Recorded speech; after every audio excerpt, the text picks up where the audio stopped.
Day we ran a story in which we referred to General Electric announcing its withdrawal from South Africa.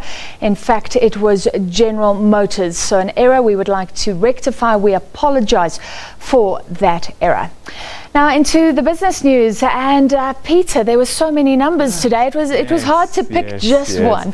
It was one of those days, isn't it? I mean, you know, the number of the day could actually have been 18%, because in your headlines, as you were saying, there's a small percentage of municipalities in South Africa that managed to get clean audits. That was revealed by the Auditor General, Kwetu, today, and it gives South Africa quite a bit to think about. However, we've chosen 5.4%.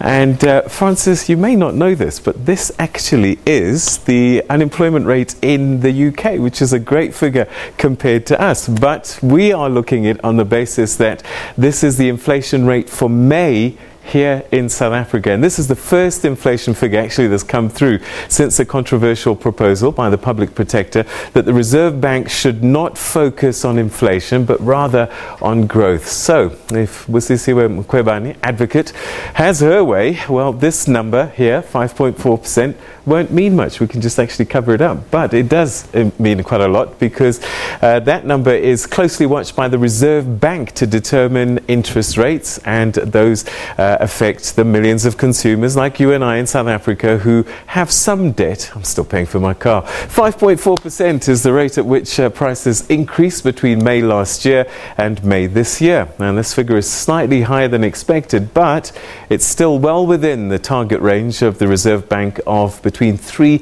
and 6%. So the bank has kept rates steady for more than a year now, but the longer inflation stays in this target range, this target bank, the more likely a rate cut becomes.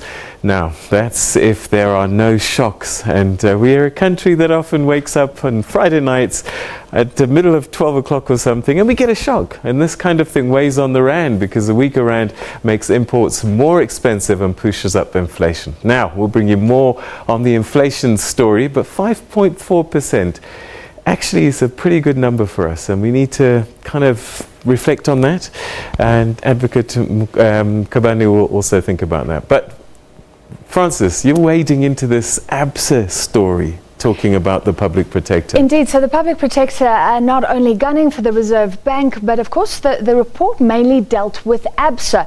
And ABSA said today it would immediately go to the High Court to fight the Public Protector's claim that it owes more than 1 billion rand to government because it unduly benefited from an apartheid-era bailout. ABSA says the Public Protector's report is irrational and unreasonable. It says it has evidence that it met all its obligations to the Reserve Bank in 1995. The bailout was in fact to Bankorp, which was a large bank in the 1980s. It was given a series of bailouts from 1985 to 95. It was acquired roughly in the middle by ABSA in 1992. While it was benefiting from that government support, it received assistance in the form of a loan from the Reserve Bank, which was paid back at a very low interest rate of 1%. The loan was used to buy government bonds, which attracted a high rate of interest, 16%. So there was a profit that was used to write off the debts of Bankorp customers. ABSA says the debt write-off was considered in the price it paid for Bankorp, and because of that, it should not pay again. Well, this issue has been looked at before with a very different finding. Judge Dennis Davis and a panel of experts probed the matter between 2000 and 2002 and produced what is known as the Davis Report. The judge said that ABSA had paid fair value for Bankorp and did not owe anything. Well, he joins us on the line from Cape Town. Judge, do you stand by your findings originally? Well, I stand by the findings in the sense that there's nothing that I've seen that says we are wrong. But I've said before, and I say it again, you know, as a judge, one's used to the idea that at some particular point a higher court comes along and says you're wrong and gives reasons for it. Now, if there were reasons as to why our analysis, which was that actually ABSA paid value, is wrong, I'd like to see it. The difficulty is in the documentation that I've received from the Public Protector. There's absolutely no basis for to understand on what basis we were wrong and that she's come to the conclusion that she has. Where we agree with her, or let us say this, where she agrees with us, is that the actual bailout itself was clearly illegal and was contrary to best international central banking practice. Now, you found that there was a bailout, that it was irregular, but that it wasn't a benefit to ABSA itself. You talk about Sanlam policy owners benefiting. For laymen, can you just explain how this worked, that the bank was bailed out, but ABSA didn't benefit?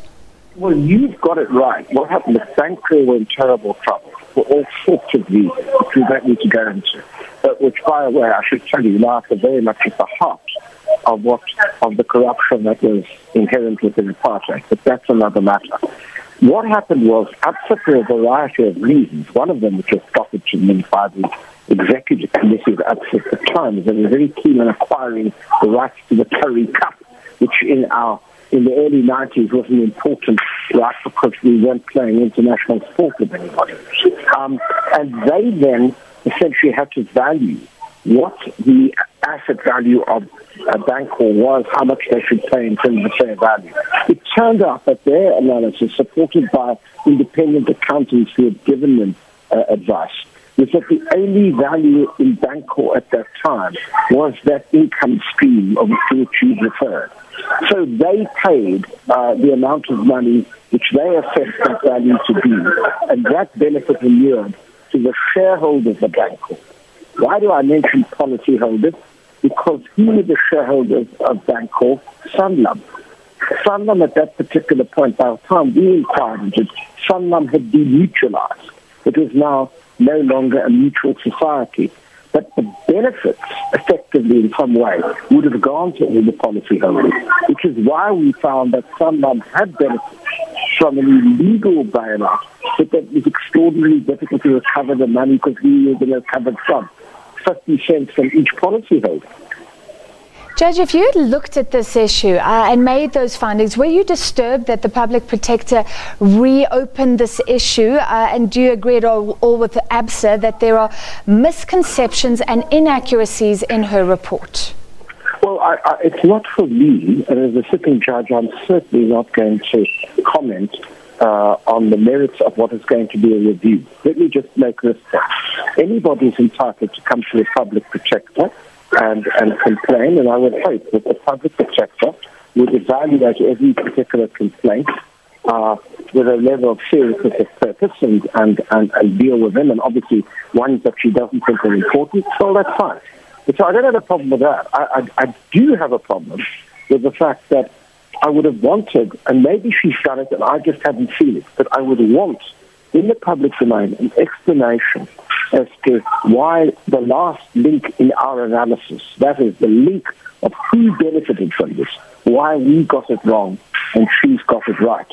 She's made a conclusion, but it seems to me that maybe she's got those workings, but then she should explain that so that we could all be arrested a lot more easily and say, oh, well, that's the answer. And then we could debate the merits of it.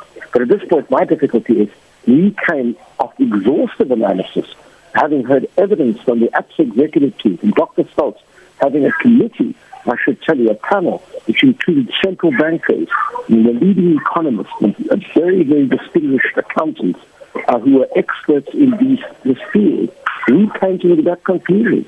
And it seems to me that what has to happen now is to say, well, we got it wrong for the following reason. And if we did, I'd be perfectly happy with that because, as I said to you earlier, it's not for me to be so unbelievably arrogant as to believe that we could not possibly be wrong. All I ask for is a reasoned approach, which may well be there, which tells us why we were wrong.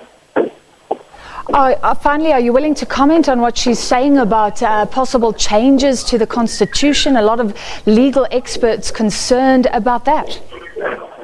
Francis, you're not going to get me into that. It would be totally improper for me to talk about something which is manifestly going to be having to be decided by colleagues of mine on the bench. And I have no doubt that they will come to the correct decision about that particular issue. All right. We appreciate your time this evening. Thank you very much, Judge Dennis Davis. Well, earlier our colleague